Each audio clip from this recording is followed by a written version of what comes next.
2 años y un mes desarrollando un juego sobre un Moai. O dicho de otra forma, llevo 2 embarazos y el 70% del tercero. Lo que iba a ser un desarrollo de 6 meses se convirtió en el mayor proyecto de toda mi vida. El juego que estoy desarrollando se llama Mode Moai. Es un rage game inspirado en Jump King y Getting Over It, donde controlas un Moai con unas zapatillas más duras que el pan de ayer. Todo empezó con este prototipo. No es muy bonito, pero tenía las mecánicas principales del juego. El personaje no se paraba de mover y al chocarse con una pared cambiaba de dirección. Podías cargar energía para lanzar la cabeza del Moai e impulsarte hacia él para llegar a zonas más elevadas del mapa, similar a como cargas el salto en Jump King. Me gustó mucho cómo quedó el movimiento del personaje, así que seguí mejorándolo y mejorándolo, hasta que terminé creando el primer nivel con modelos, animaciones y efectos visuales para el juego, y acabó viéndose así.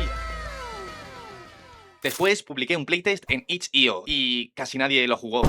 Pero el poco feedback que recibí fue suficiente para seguir. Fue en este momento en el que añadí otra de las mecánicas principales del juego, el tiempo. Dentro del juego, el tiempo va avanzando poco a poco y van pasando los días. Cuando termina el séptimo día, el mundo se destruye, similar a como pasa en Majora's Mask. Al principio, al destruirse el mundo, tenías que empezar desde el principio. Esto obligaba a los jugadores a aprender atajos para ir más rápido. Pero este sistema era demasiado frustrante, así que lo tuve que cambiar y balancear. Y tras muchos cambios, llegué al que hay en la actualidad, donde tienes zonas de descanso en las que puedes guardar tus memorias una vez. Y cuando el mundo se destruye, puedes empezar desde una de esas memorias o reiniciarlo completamente. Esto obliga al jugador a pensar cuándo quiere guardar y si le merece la pena comenzar desde una parte del juego más avanzada, pero con ciertos días que ya han pasado. También añadí NPCs al juego, siendo los primeros el padre y la hermana de tu compañero Moai llamado Mo, y un poco después añadí a la madre. Con el tiempo el playtest empezó a crecer y después de muchísimo trabajo pude abrir la tienda de Steam de Mode Moai y publicar su primera demo. También subí un vídeo que, para lo mal editado y grabado que estaba, funcionó muchísimo mejor de lo que yo esperaba. Y si quieres que este vídeo le vaya igual de bien, te agradecería un montón si le das a like, te suscribes y compartes el vídeo con algún amigo que le pueda interesar. Y aunque no conteste todos los comentarios, os juro que los leo todos, incluso los negativos. Así que escríbeme en los comentarios algo divertido para que lo lea mientras desarrollo Mode Moai. Gracias a ese vídeo, un montón de gente jugó Mode Moai, incluso Alba Mayo lo probó. El Discord empezó a llenarse de fanarts, speedruns y también de bugs, muchísimos bugs. Así que me puse a mejorar la demo sin descanso, arreglando muchos errores. Y en medio de este proceso me di cuenta de que había cometido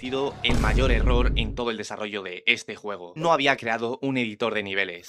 Pensé que el proyecto duraría 6 meses, así que hacer un editor me parecía perder el tiempo. Para sorpresa de nadie, no lo era. Cada bloque del juego estaba colocado a mano, uno a uno. Esto era un gran problema, porque hacer cambios en los niveles, detectar bugs o simplemente hacer nuevas áreas me costaba demasiado tiempo. Así que creé un editor y con él rehice todos los niveles del juego. Dolió bastante, pero ahora crear niveles nuevos es muchísimo más rápido. Y hablando de niveles nuevos, por fin terminé la tercera zona del juego, añadiendo nuevas mecánicas como los puentes móviles, cámaras dinámicas y un recorrido que te lleva desde las ruinas del reino Moai hasta el palacio de la reina. Además, algunos seguidores aparecen con su Moai personalizado dentro de la ciudadela del juego. Si tú quieres conseguir tu propio Moai personalizado y que esté dentro de Mode Moai, ve a mi Discord donde puedes leer cómo hacerlo, aunque aviso que solo haré 4 más, así que date prisa o nunca lo tendrás. También terminé hace poco la zona final del juego. No quiero enseñar demasiado para evitar spoilers, pero tiene su propia mecánica nueva y un jefe final muy pesado que no parará de empujarte con sus ataques para que te caigas al abismo. Estas dos zonas no van a estar en la demo, pero si quieres probarlas antes que nadie, en mi Discord haremos un playtest de este contenido para encontrar bugs y para que los testers den sus opiniones sobre los niveles, así que únete si te interesa. Y por cierto, muchísimas gracias por los 2000 suscriptores y por las 1000 wishlists en Steam. Es una cifra increíble, aunque tristemente todavía necesito muchas más wishlists para que el juego pueda salir rentable. Así que si te gusta Mode Moai, añádelo a tu wishlist de Steam y compártelo con tus amigos, con tus creadores de contenido favoritos o con completos desconocidos en la calle, aunque igual se piensan que estás un poco loco. También me puedes seguir en Twitter, Instagram o TikTok si quieres estar al día con todo el desarrollo del juego. Y aunque no sé cuántos embarazos más durará este juego, espero que no muchos, os prometo que voy a hacer todo lo posible para que la espera merezca la pena.